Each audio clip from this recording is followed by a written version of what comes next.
የናትህን ፎቶ ትቀቢሆ አንዳንዶች በዚህ ዘመን ከኦርቶዶክሳዊነት ጋር የሚጣሉት ለምን እንደሆነ ታውቃላችሁ? በኔ በኩል ይቅርታና አባቶችን ሕፃን አባቶች ሽምግልና ሄደው ቆመው ልጃችሁን ለልጃችን ሲሉ ያሳፍራል። እኔ ከዚህ በኋላ ሁለተኛ ኃጢአት አልሰራም። ትዕቢት ነው ይሄ። እንደዚህ አይባልም። እግዚአብሔር ይጠብቀን ይባል። ሰላም ውድ የተከበራችሁ እንዲሁም የተወደዳችሁ የዚህ ቻናል ቤተሰቦች እንዴት ናችሁ? ሰሞኑኛ ወቅታዊ አነጋጋሪ የሆነ ቪዲዮችን ይዤላችሁ መጥቻለሁ። ቤተሰቦች ለቻናላችን አዲስ ከሆናችሁ ይህን ቻናል ሰብስክራይብ እንዲሁም ደግሞ ቪዲዮቻችንን ላይክ ማድረጋችሁን አትርሱ።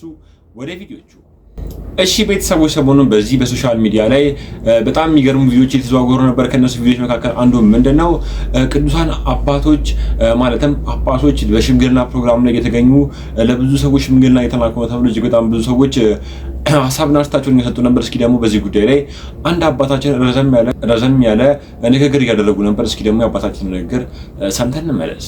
በኔ በኩል ይቅርታና አባቶችን ሕፃን አባቶች ሽምግልና ሄደው ቆመው ልጃችሁን ለልጃችን ሲሉ ያሳፍራል።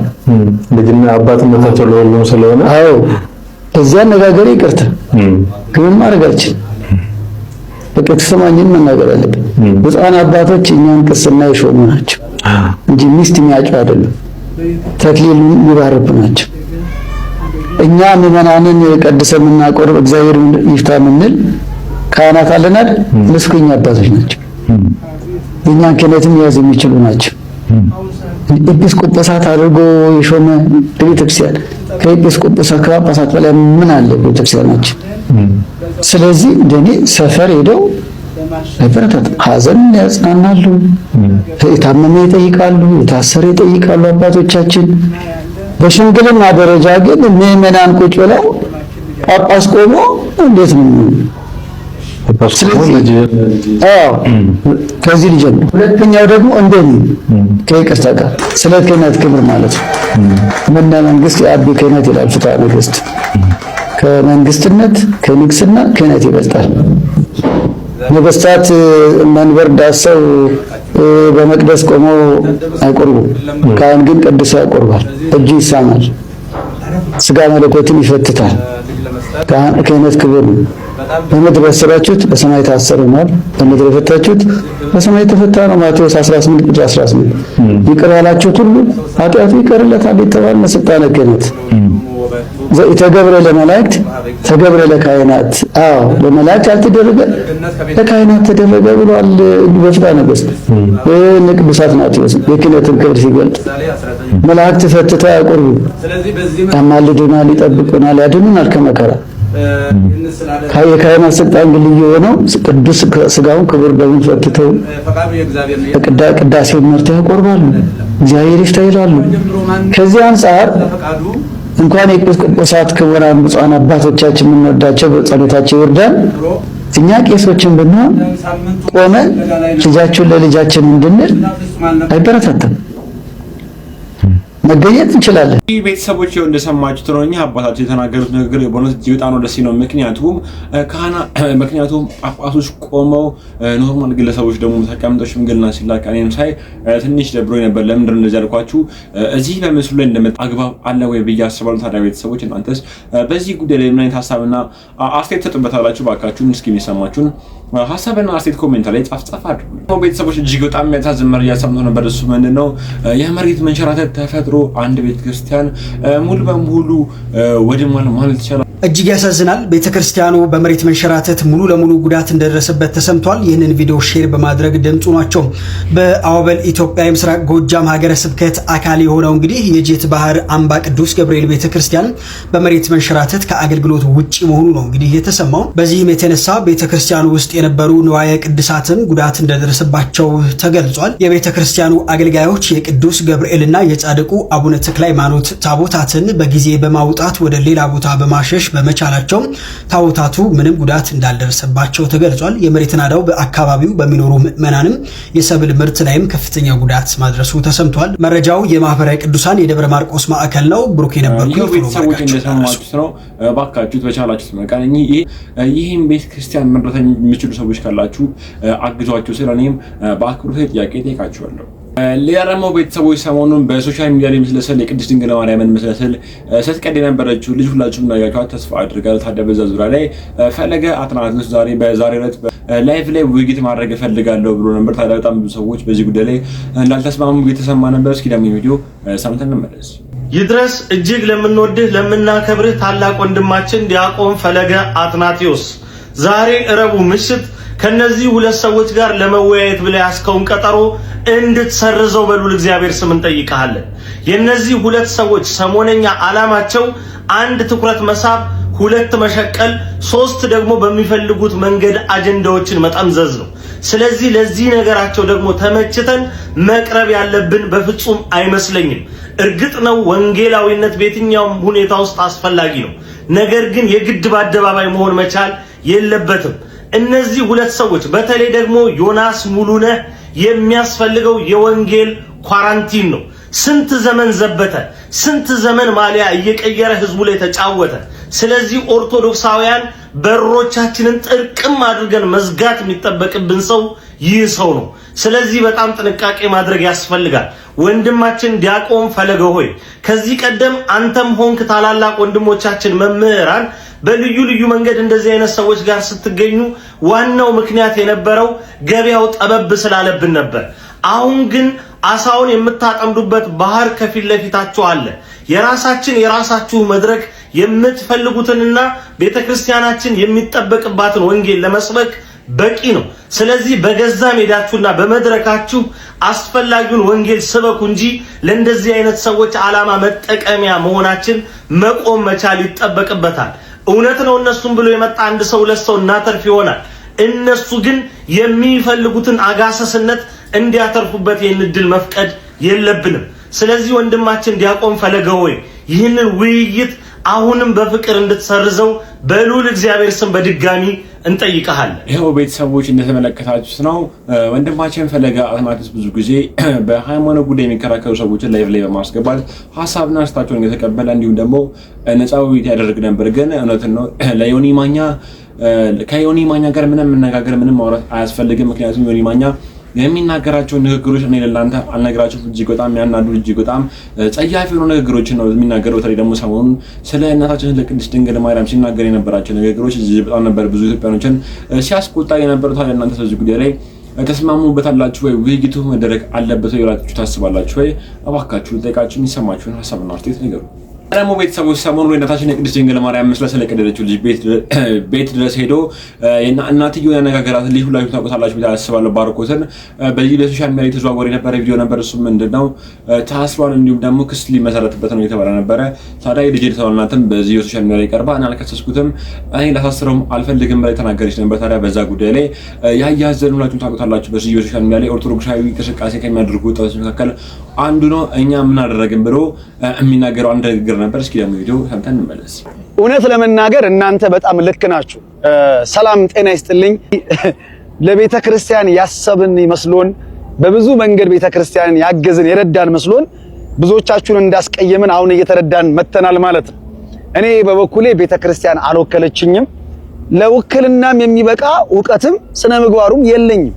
ነገር ግን አለ አይደለ የጌታ ቤተ ክርስቲያንን ከመውደድ የተነሳ ለእመቤታችን ለቅድስት ድንግል ማርያም ካለን ፍቅር የተነሳ ከፊት ቀድመን ቤተ ክርስቲያንን በዚህ ደረጃ ካሸማቀቅንና አንገት ካስደፋን በእውነት ከልብና ከእውነት ይቅርታ ለመጠየቅ ነው የመጣሁት። በዚህ ቲክቶክ ፕላትፎርም ላይ በቤተ ክርስቲያን ጉዳይ ከፊት የምንመጣ ሰዎች እግዚአብሔር በሚያውቀው የመጨረሻው ጥቅማችንና ሽልማታችን እዚህ ምድር ላይ መታሰር፣ ስንታሰር ደግሞ ቤተሰብ እናት አባት ብዙ ነገሮችን ነው የምናንገላታውና በዚህ ደረጃ ተጠሉናላችሁ ብዬ አስቤ አላቅም። በዚህ ደረጃ መስቀል ላይ ተሰጡናላችሁ ብለን አላስብም። ምን እንዳደረግን ባናውቅምና በዚህ ከእውነት ከልቤ ነው የከፋኝ። እናንተ አላችሁልን ብለን ነበር እኮ እስከዛሬ ድረስ ለቅድስት ቤተክርስቲያናችን በዚህ ልክ ስንታገል የነበረው። ነገር ግን ውክልና አግኝተን አይደለም። ኦርቶዶክሳውያን እስከዛሬ እኮ በታገልነው ትግል ላይ ውጤታማ ስንሆን ላይሰንስ አልጠየቃችሁ። ማን ነው የወከላችሁ አላላችሁን። ጀግኖች ናችሁ፣ ጎበዞች፣ በርቱ፣ የቤተ ክርስቲያን የቁርጥ ቀን ልጆች ነበር ስትሉ የነበረው። ታዲያ ዛሬ ምን ተፈጠረ? ምን ተገኘ? አያችሁ መናፍቃኑ በለጡንና ነጥብ አስጣሉ። ዋናውን ጉዳይ ነጥቀውን፣ ነገር ግን ትንሿን አጀንዳ ሰጥተው ሁላችሁም ወንድማችን ባሮክን በድንጋይ ለመወገር ጨርቃችንን ስንሰበስብና ድንጋይ ስንይዝ አየን። ታዲያ ወንድሜ ባሮክን በዚህ ደረጃ ለመስቀል የተዘጋጀ ሰው ለኔ ይራራልኛል ብዬ አላስብም። ስለዚህ ቤተክርስቲያን አልወከለችኝም። ባልወከለችኝ ሁኔታ ከፊት ሆኜ እንደው ቤተክርስቲያንን በመውደድና ለእመቤታችን ካለኝ ፍቅር የተነሳ ባደረኩት ነገር በእኔ ምክንያት ቤተክርስቲያን ተሰድባ አንገቷን ደፍታ ከሆነ ከልብና ከእውነት ነው ይቅርታ የምጠይቀው። ስለዚህ ከዚህ በኋላ በእንዲህ አይነት ኮንተንት አንመጣም። ምክንያቱም ጠንካራ የሆነ የሕግ ተቋም ያላት ቅድስት ቤተክርስቲያን እንደዚሁም ደግሞ ብርቱና ኃያላን የሆኑ አባቶች ባሉበት እንደኔ አይነት ጉንዳንና ቁንጫ የሆነ አንድ ተራ ምእመን እየመጣ መናገር አለበት ብዬ ስላላሰብኩኝ፣ ስለዚህ ከዚህ በኋላ በእንዲህ አይነት ጉዳይ አልመጣም። ይሄ ይቻላል እኮ እንደማንኛውም ሰው መዝሙር መልቀቅ ይቻላል። የሆኑ ነገሮች ቀለል ያሉ ነገሮችን ማድረግ ይቻላል።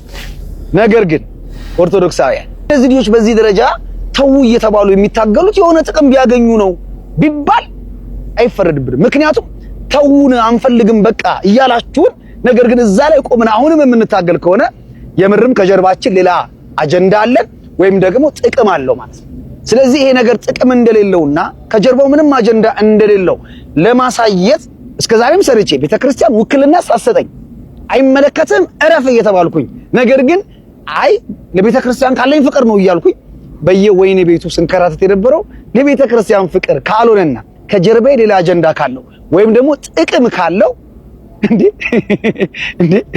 ይሄ አይሆንምና እናት ዓለም ቅድስት ቤተክርስቲያኔን ከልብና ከእውነት ይቅርታ ጠይቃለሁ። እንደምታውቁት ላለፉት 4 እና 5 ዓመታት ያክል የቃል ኪዳን ታቦቱ ላይ ሲያላግጡ፣ እንደዚሁም ደግሞ ቤተክርስቲያን ላይ እንደፈለጉ ሲያወሩ፣ የቅዱሳን ስዕላት ላይ ምራቃቸውን ሲተፉ ሲቀዱ በተቻለ መጠን ከፊት እየወጣን ስንታገል ነበር። አሁን ግን እረፉ፣ ከጀርባችሁ ሌላ አጀንዳ ነው ያለው፣ ለጥቅም ብላችሁ ነው ካላችሁ እንግዲህ ከዚህ በኋላ አርፌ ነው መቀመጠው ማለት ነው። ምክንያቱም የቤተክርስቲያን የራሷ የሆነ የሕግ አካል አላት። ከዛም ከፍ ሲል አባቶች አሉ። መጨረሻውም ደግሞ ቅዱስ ሲኖዶስ ስላለ ከዚህ በኋላ ይሄን ሐሳብ ለአባቶቻችን ሰጥተናል። እስከዛሬው ድረስ ለተደረገው ነገር በሙሉ በእውነት በእግዚአብሔር ስም ይቅርታ ጠይቃለን። መጀመሪያ ይቅርታ የምንጠይቀው ቅዱስ ቤተክርስቲያንን ነው። ቀጥሎ ደግሞ እናንተ ኦርቶዶክሳውያን ባለማተቦችን እጅግ በጣም ይቅርታ እጠይቃለሁ ማለት ነው። እናታችን የእመቤታችን የቅድስት ድንግል ማርያም በረከት ረድኤት ከሁላችን ጋር ይሁንልን። አሜን።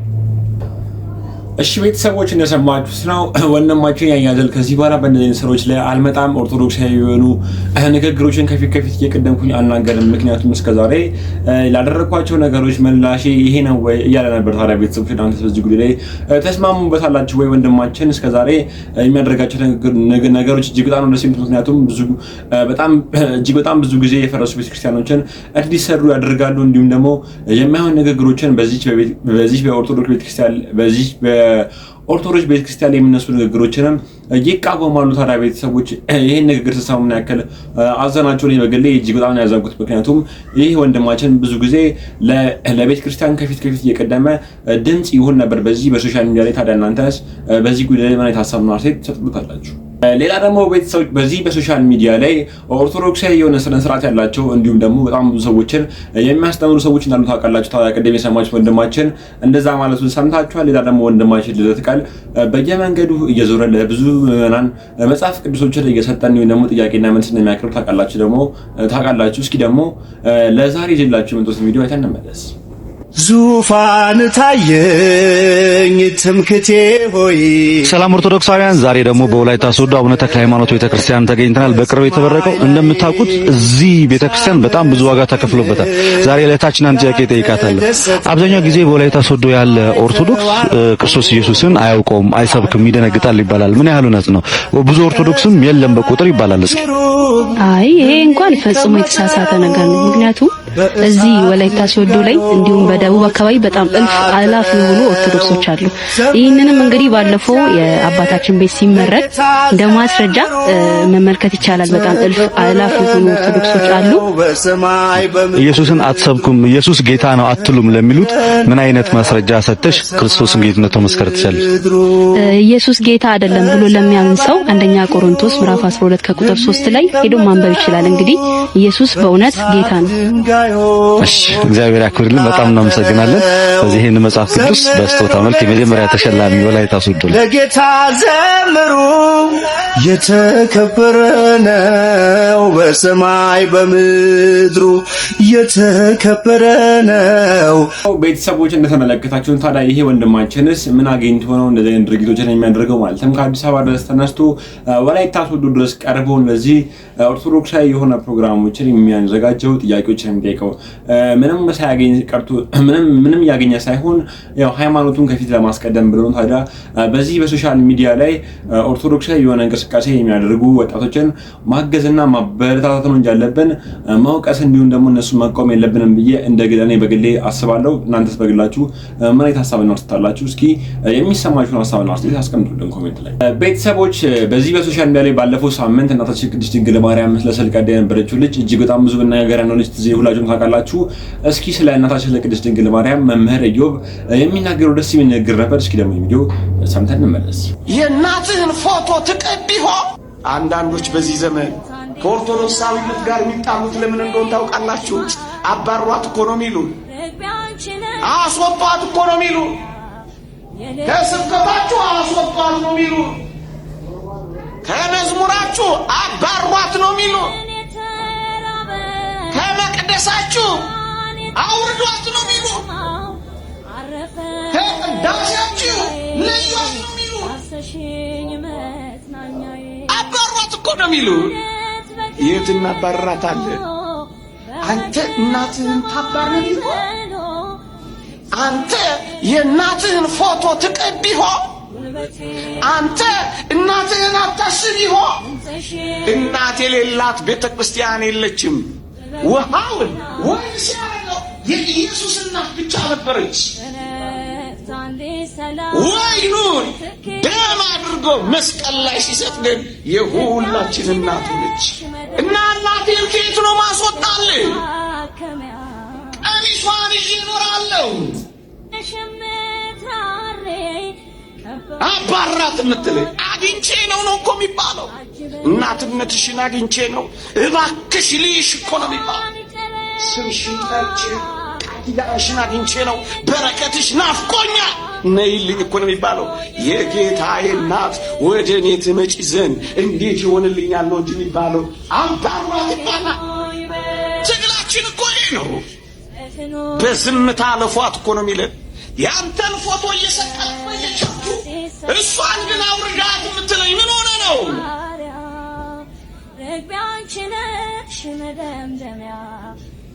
እንዲህ አይነት ወንጌል የለም። ምናልባት ወንጀል ሊሆን ይችላለች። ተናገረው እጅግ በጣም ደስ የሚል ልብ የሚነካ ንግግር ነበር ሲናገር የነበረው ስለ እናታችን ስለ ቅድስት ድንግል ማርያም። ወዴት ነው አርጓት የምትሉ ነው ባካችሁን ይሄን ቪዲዮ ስትሰሙ ምን ያክል አዘናችሁ? ምን ያክል ልባችሁ ተነካ? በድጋሚ ልጠይቃችሁ እስኪ ሁላችሁም ስለ እናታችን ስለ ቅድስት ድንግል ማርያም የሚሰማችሁን እንዲሁም ደግሞ እናታችን ቅድስት ድንግል ማርያም ለእናንተ ምን እንደሆነች ኮሜንት ላይ ጻፍ አድርጉልን። ቤተሰቦች በዚህ ደግሞ አንድ እጅግ በጣም ደስ የሚል ተአምር አሳጋችሁ። እሱ ምንድነው?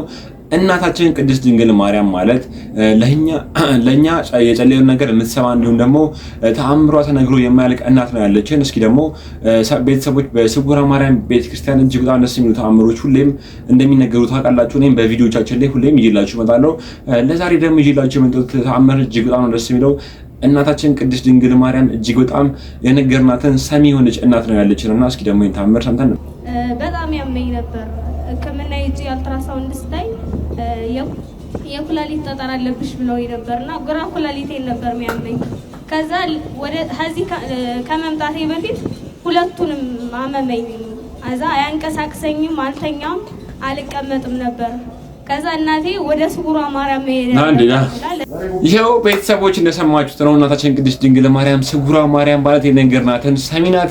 እንደዚህ እንደሰማችሁት እጅግ በጣም ደስ የሚሉ ተአምሮች እየበዙልን ነው። ሁሌም እንደምላችሁ በኮሜንት ላይ እናቴ ድንግል ማርያም ለልጅሽ አብቃኝ ያላችሁ ባካችሁ ኮሜንት።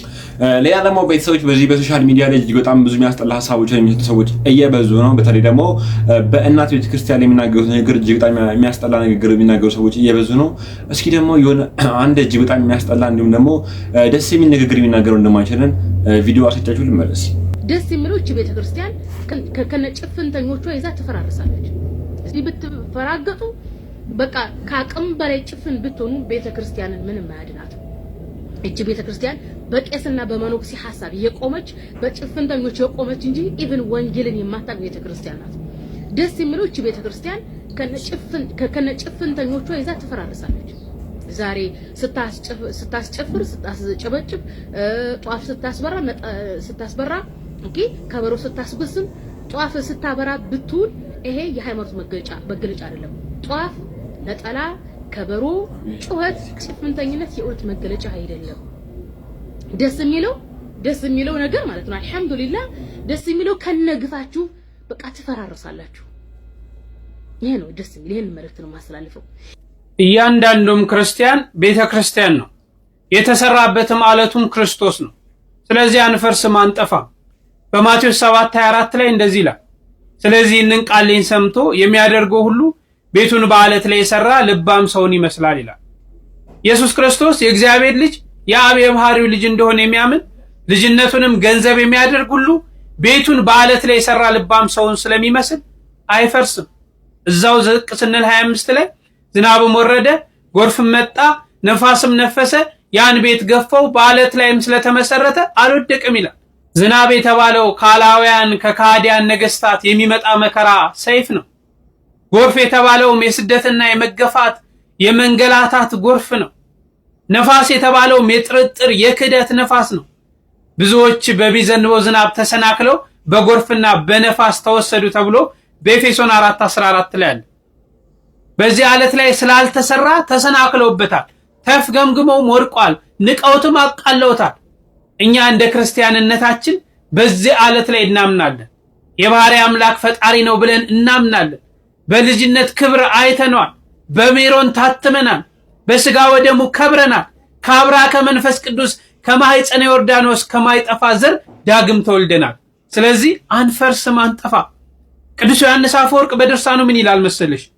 ዲያብሎስ ቤተክርስቲያንን ተዋጋ፣ ቀስቱን ጨረሰ፣ ዝርናሩንም አራገፈ፣ ነገር ግን ቤተክርስቲያንን ሊጎዳት አልቻለም ይላል።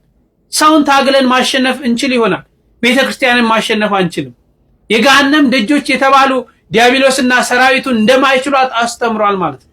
መናፍቃን ሐሳውያን የጥፋት መረባቸውን ዘርግተው ሌት ተቀን ቢደክሙ እውነተኛይቱ ቤተክርስቲያን ግን ልትጠፋ አትችልም። በመሆኑም ቤተክርስቲያን በማይቻለውና በኃያሉ ላይ ስለተሰራች አይጥሏት። ምድራውያኑ ጊዜያውያኑ አይችሏትም። በዘላለማዊ አምላክ በኢየሱስ ክርስቶስ መሰረት ላይ ስለተገነባች የሲኦል ደጆች አያጠፏትም። ጌታ ምንድነው ያለው? አይችሏትም ነው ያለው። አይቀርቧትም እኮ አይደለም ያለው፣ አይችሏትም ነው ያለው። ቤተክርስቲያን በባህር ውስጥ ያለች ታንኳ ወይም በዓለም ውስጥ ያለች ብቸኛ የሰላም ድንኳን ናት። በባህር ወይም በዓለም ውስጥ ባሉ ባዕድ ፍጥረታትና በማዕበል እንደምትታወቅ ቤተክርስቲያንም ከገሃነም ደጆች የተነሳ ጸጥታ ላይኖራት ይችላል። ልትታወቅ ልትረበሽ ትችላለች። ምክንያቱም ቀኑን በሙሉ ስለአንተ እንገደላለን ተብሎ ስለተጻፈ በመጽሐፍ ላይ ቤተክርስቲያን ስለ መሰረቷ ስለ ክርስቶስ ዘወትር ትገፋለች። ጌታም በዓለም ሳላችሁ ምን አለ? መከራ አለባችሁ ነው ያለው። በመሆኑም ግን ቤተክርስቲያንን ለ2000 ዓመታት በውጊያ ላይ ነው ያለችው። ነገር ግን ተሸንፋ ታውቃለች? አታውቅም። ወደፊትም የማትሸነፍ ታጋ የማትጠፋ መቅረዝ የማትሰጥም ድንኳን ናት፣ ታንኳ ናት። ምክንያቱም መሰረቷ ጽኑ አለት በክርስቶስ ላይ ስለተመሰረተ ማንም ክርስቶስ ምን አለ? አይችሏትም ነው ያለው። ስለዚህ ይህች ቤተክርስቲያን ትጠፋለች ትበተናለች ያልሽው አትጠፋም። በደሙ የመሰረታት ቤተክርስቲያን አትጠፋም። ያ ልጆቿም በዚህ እውነት በዚህ አለት ላይ የተመሰረትነን አፈርስም አጠፋም። ምክንያቱም እግዚአብሔር በቃል ኪዳን ያቆማት ምክንያቱም ቤተሰቦች ይህ ነገር ኢትዮጵያ ውስጥ ሊፈጠር ፈጽሞ አይችልም። እቺ ሴትዮ ስትናገር የነበረው ነገር እጅግ በጣም የሚያስጠላው እጅግ በጣም አሳፋሪ ነገር ነው ስትናገር የነበረው። እኔ ቤተሰቦች በምን አምናለሁ መሰላችሁ? ማንም ሰው የማንንም ሃይማኖት መናቅ የለበትም። ማንም ሰው ስለ ማንኛውም ሰው ሃይማኖት በዚህ ያክል ደረጃ መናገር የለበትም ብዬ አስባለሁ። ምክንያቱም ማንም ሰው የራሱን ሃይማኖት ካስጠበቀ የሌላውን ሰው እምነት ደግሞ መንካት አይችልም ብዬ ስለማስብ ነው። እቺ ሴትዮ ስትናገር የነበረችው ነገር እጅግ በጣም የሚያስጠላው እጅግ በጣም አሳፋሪ የሆነ ነገር ነው ስትናገር የነበረው። ሊያውም ኢትዮጵያ ውስጥ የኖረች ከ80 ሚሊዮን ህዝብ ተከታይ በላይ ያላትን ኦርቶዶክስ ተዋሕዶ ቤተክርስቲያንን እንዴት በዚህ ያክል ደረጃ ተናግራለች? ታዲያ ቤተሰቦች እቺ ሴትዮስ ለህግ መቅረብ የለባትም ወይ ብላችሁ ታስባላችሁ? እስኪ የሚሰማችሁን ሐሳብና አስተያየት ኮሜንት ላይ ጻፍ አድርጉ። ቤተሰቦች አባታችን አባ ገብረ ኪዳን እጅግ በጣም ደስ የሚሉ ንግግሮችን እንዲሁም ደግሞ እጅግ በጣም ደስ የሚሉ ትምህርቶችን እንደሚያስተምሩ ሁላችሁም ታውቃላችሁ። ሁላችንም በጉንጉት የምንሰማናቸው ትምህርት አስተማሪ ናቸው። እጅግ በጣም ደስ የሚሉ ንግግሮች ነው ለወጣቶች የሚናገሩት። እስኪ ደግሞ አባታችን አባ ገብረ ኪዳን ደስ የሚል ትምህርት እያስተማሩ ነበር። እስኪ ደግሞ ይሄ ቪዲዮ እኔ ከዚህ በኋላ ሁለተኛ ኃጢአት አልሰራም። ትዕቢት ነው ይሄ። እንደዚህ አይባልም። እግዚአብሔር ይጠብቀን ይባላል። 80 ዓመት ዋሻ ውስጥ የተጋደለ መነኩሴ ነበረ። ከዚህ በኋላ ከተማ ሄጄ 1 ወር አርፌ ልመጣ ነው አለ። ይተው አባ፣ ሴት አይተው ስለማያውቁ ይወድቃሉ አሏቸው። እኔ አባ 80 ዓመት ተቀጥቅጬ ተጋድዬ መላእክትን ለማየት በቅቼ የራስህን ውድቀት ተናገር አሉ። ሄደ፣ ውድቀት ገጠመው። ልጅ ወልዶ ተሸክሞ ይዞ መጣ። እንግዲህ ሰውን ካልሞተ አትመኑት አለ መጥቶ ከገዳሙ። ሰው ሲሞት ነው። ካልሞተ ሰው ገሌ ቅዱስ ነው አይባልም። ቢሰማ ኑሮስ ምክር እኔ ቅዱስ ነኝ፣ እኔ ንጹህ ነኝ፣ እኔ አልወድቅም አይባልም። እኔ እንደዚህ አይገጥመኝም አይባልም። ትዕቢት ነው። ቅዱስ ጴጥሮስ ሁላችሁ ትክዱኛላችሁ አላቸው ጌታ። እሱ ምን አለመልሶ? ሌሎች ሊክዱ ይችላሉ፣ እኔ ግን በፍጹም አልክድም አለው። ቅዱስ ቄርሎስ እንዴት ነው እፎ አንቀልቀለ መሰረተ ሃይማኖት፣ አንተ የሃይማኖት አለት ነህ፣ በአንተ ላይ ቤተክርስቲያኔን እሰራታለሁ ብሎት ነበረ። እንዴት የሃይማኖቱ መሰረት ጴጥሮስ እንዴት ወደቀ ይልና ቅዱስ ቄርሎስ አልክድህም ብሎ በመመካቱ ነው። እንዳልክድህ ጠብቀኝ ብሎ ቢሆን ኑሮ አይወድቅም ነበር ይላል። ስለዚህ ወደ ፈተና አታግባን የምንለው እኮ ፈተና ማለት ፈርቶ እግዚአብሔርን የሚክዱበት ቀን ነው ይላሉ አባቶቻችን። እና እግዚአብሔር የሚራራ አይኖች ወደሚመለከቱት ልብ ወደ ተሰበረ ነው። እውነት ነው። አባታችን አባ ገብረ ኪዳን የተናገሩት ነገር ትክክል ነው። እግዚአብሔር ልቡ የሚራራው በኃጢአት አዝኖ እንዲሁም ደግሞ ወደ ደስታ ያልተመለሰ ሰው ነው። እጅግ በጣም ደስ የሚል ሲናገር የነበሩት አባታችን ለአባታችን ሁሌም እንደምላችሁ ረጅም የአገልግሎት ዘመን እንዲሁም ደግሞ እድሜና ጤና ተመኙላችሁ። ኮሜንት ላይ ባካችሁን የሚሰባችሁን ሀሳብና አስተያየት ደግሞ ኮሜንት ላይ ጻፍ አድርጉልን። ሰዎች ሊያሾ በዮኒ ማኛ ዙሪያ እጅግ በጣም ደስ የሚል ነገር እየተናገረች ነበር። እሱ ምንድነው ዮኒ ማኛን ማነው የወከለው? ማነውስ እሱን እንደ ትልቅ ሰው ቆጥሮት በሱ ቤት ንግግር እንዲሁም ደግሞ ትላልቅ ሰዎች ተቀምጠው በሃይማኖትም ዙሪያ ሊሆን ይችላል እንዲሁም ደግሞ በፖለቲካም ዙሪያ ሊሆን ይችላል ውይይት የሚያደርጉት እሱ እኮ ማለት ተራ ሰው ነው ያለች ነበር። እስኪ ደግሞ የሊያሾ ንግግር ሰምተን እንመለስ። አንተ በሃይማኖት መመስከርም መቆጣትም አትችልም አባቴ። አንተን ሰምቶ በሃይማኖት የሚናገር ወይም ትክክል ነው ብሎ የሚመልስ ሰው ማህይብ የሆነ ሰው ነው ሲጀመር። አንተን ምክንያቱም ሃይማኖትን የዘለፍክ ሃይማኖትን ያዋረድክ ያንቋሸሽክ ሰው ነው። ዛሬ ፕሮቴስታንት ስለሆንክ ወይም ደግሞ ፕሮቴስታንት ነኝ ስላልክ አይደለም። ፕሮቴስታንት የሆንከው መደበቂያክ ነው፣ ልትደበቅበት እንጂ ወደኸውና አምነውበት አይደለም። ያንን ማንምና ሁላችንም እናውቃለን። ሁላችንም ፕሮቴስታንቶች አይሳደቡም። ፕሮቴስታንቶች እጃቸውን ዘርግተው ስለተቀበሉክ ያችን ሞመንት ያችን ነገር ለመሻገር የተጠቀምክበት ነገር እንጂ አንተ ፕሮቴስታንቱን አይደለም። ነገ ደግሞ ነገርኩህ እኮ ልትቀየስ እያልክ በመጣበት ሰዓት ይሄ ነገር ሀፕን አደረገብክ። ያውን የወንድም ሀዘን ማለት ነው። ከዛም ደግሞ ቀጠል። ከዛም ደግሞ በዚህ በልጅቷ ምክንያት አድርገህ ኢሹ አድርገህ መነጋገር ያልተደረገ ምን አባገባ አንተ ማነህ አንተ? ሲጀመር በመዝለፍ ከሆነ እኮ ሁሉንም የዘለፍክ አንተ እኮ የሙስሊሞችንም የዘለፍክ ነህ፣ ፕሮቴስታንቶችንም የዘለፍክ ነህ፣ ኦርቶዶክሶችንም ማነህ አንተ? ሲጀመር ማን ስለሆንክ ነው አንተን ሃይማኖት ዳኝ ሃይማኖት አስተካካይ ብሎ አንተን ቁጭ ብሎ አንተን ለዳኝነት የሚሰጠው ማን ነው? ሲጀመር ማን ነው? ጤነኛ ነህ እንዴ አንተ? ማን ነው? ያንተን አፍራቸው የለም ወፍ የለም። ካንተ አልኩህ እቺ ኤርትራዋ ትሻላለች እኮ ቢያንስ እያሳቀችም ቢሆን እያላወዘችም ቢሆን የሚሰማትና የሚያያት እየሳቀም ቢሆን የሚያያት አለ። አንተ ማንንም የለም። ጡረታ አልወጣም ያላችሁት እኮ እኔ እኮ ለሰው ነው እሱ ራሱ የሚናገረው ነገር ምንም ፈጽሞ አያውቅም። በተለይ ደግሞ ስለ እናታችን ለቅድስት ድንግል ማርያም የተናገረው ነገር እኔ እንኳን ለእናንተ ማቅረብ በሚከብደኝ መልኩ ሲናገር ነበር። ታዲያ ቤተሰቦች በዚህ ጉዳይ ላይ እናንተ ምን አይነት ሀሳብ ነው አስታላችሁ? እሺ ቤተሰቦች ለዛሬ ይዤላችሁ የመጣው ቪዲዮ እነዚህን ይመስሉ ነበር። ታዲያ ቤተሰቦች በዛሬ ቪዲዮአችን ላይ ሀሳብ እና አስተያየት ካላችሁ ኮሜንት ላይ ጻፍ አድርጉልን። ይሄ ነገር ይጨመር፣ ይሄ ነገር ይቀነስ የምትሉት ነገር ካለም ሀሳባችሁን በግልጽ እቀበላችኋለሁ።